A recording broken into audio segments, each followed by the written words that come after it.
ഇബ്രാഹിം അലൈഹിസ്സലാം ഒരു വിശുദ്ധാത്മാവായിരുന്നു എന്നവർ ഏറ്റുപറഞ്ഞു. ആരുടെയും മധ്യസ്ഥം ഇല്ലാതെ തന്നെ അദ്ദേഹത്തിന് ദൈവത്തെ പ്രാപിക്കാൻ കഴിഞ്ഞിരുന്നു. എന്നാലത് സാധാരണക്കാരായ മക്കക്കാർക്ക് സാധ്യമല്ല. ആകയാൽ അവർ സാത്വികരും വിശുദ്ധരുമായ വ്യക്തികളുടെ വിഗ്രഹങ്ങൾ ഉണ്ടാക്കുകയും അവരെ ആരാധിക്കുകയും ചെയ്തു. ദൈവത്തെ പ്രാപിക്കുന്നതിനായി ഈ വിഗ്രഹങ്ങൾക്ക് അവർ വഴിപാടുകളും നിവേദ്യങ്ങളും അർപ്പിക്കുകയും ചെയ്തുകൊണ്ടിരുന്നു. പ്രാകൃതവും യുക്തിഹീനവും ആയ ഒരു സമീപനമായിരുന്നു ഇത്. എന്നാൽ മക്കക്കാർക്ക് അതിൽ യാതൊരു തെറ്റും കണ്ടില്ല. അവരതിൽ അസ്വസ്ഥരായതുമില്ല.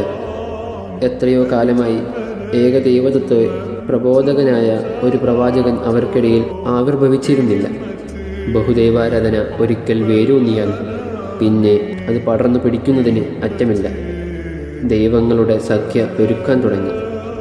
തിരുനബിയുടെ ജനനകാലത്ത് ഇസ്ലാമിൻ്റെ പരിശുദ്ധ കേന്ദ്രവും ഇബ്രാഹിം നബിയുടെ പുത്രനും കൂടി പണിയിച്ച ആരാധനാലയമായ കഅബ, അതിൽ 360 വിഗ്രഹങ്ങൾ ഉണ്ടായിരുന്നത്രേ. ഓരോ ചാന്ദ്രവർഷ ദിനത്തിലും അവർക്ക് ഓരോ വിഗ്രഹത്തിൻ്റെ ഉത്സവം ആഘോഷിക്കാറുണ്ടായിരുന്നു.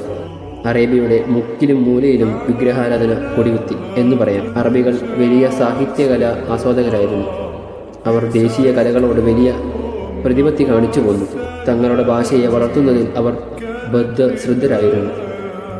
എന്നാൽ ബുദ്ധിപരമായ മേന്മ പ്രകാശിപ്പിക്കണമെന്ന മോഹം അവർക്കിടയിൽ ഉണ്ടായിരുന്നില്ല.